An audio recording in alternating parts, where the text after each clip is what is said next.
को लगता है कि अम्बेडकरवाद देश की जरूरत है। अम्बेडकरवाद को समझिए, समता, समानता, बंधुत्व, भाईचारा, मैत्री, हर इंसान को बुनियादी सुविधाएं और सम्मान का जीवन मिले।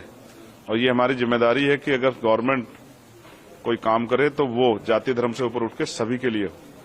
गवर्नमेंट की कोई पॉलिसी ऐसी ना हो जिसमें किसी का कोई नुकसान हो। निगेटिव सोच के साथ गवर्नमेंट काम ना करे, पॉजिटिव सोच के साथ काम करे।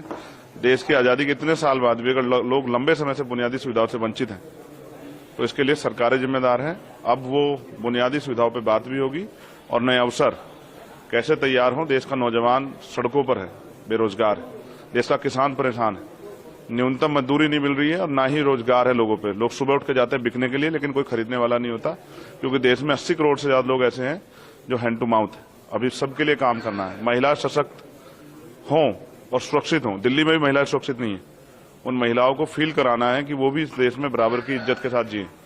अभी तो सरकार ने सिर्फ झूठे वादे किए।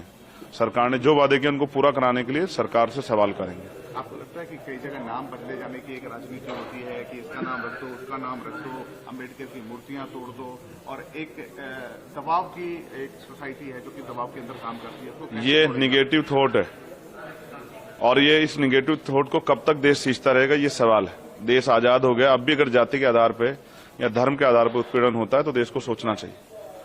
लोग इंसान है और इंसानों की वैल्यू होनी चाहिए।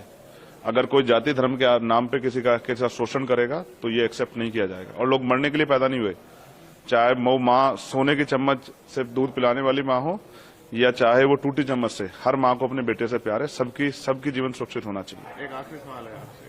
मेरे जैसे बहुत सारे लोगों की जरूरत है और मैं प्रयास करूंगा आजाद समाज पार्टी के जरिए वो पार्लियामेंट में आए। एक आखिरी सवाल है। प्रधानमंत्री मोदी कहते हैं कि ईवीएम में किसी ने दोष नहीं दिया इस बार के रिजल्ट में। आपको लगता है कि ईवीएम में कुछ गड़बड़ी है या फिर ऑपोजिशन का एक बहुत बड़ा जिन है ईवीएम? देखिए, जिन चीजों पे संदेह होता है उन पर चर्चा होती है।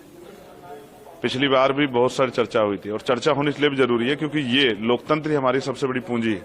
हमने यही कमाया। इसमें रानी का बेटा राजा नहीं बनता है, राजा वो बनता है जिसको जनता मत देती है। तो अगर कहीं भी संदेह होता है तो उस पर सवाल खड़े होने चाहिए और उसका जवाब उसको इलेक्शन कमीशन को भी और सरकार को देना चाहिए। एक्सपेंशन कैसे करेंगे यूपी में? बहुत मेहनत करेंगे, गांव-गांव जाएंगे, लोगों को जोड़ेंगे, पूरे देश में करेंगे। बहुत बड़ी जिम्मेदारी है और वो एक बहुत बड़ा समाज जो उम्मीद लगाए बैठा है कि चंद्रशेखर आजाद के जरिए बाबा साहब अम्बेडकर और माननीय काशीराम साहब का अधूरा सपना पूरा होगा।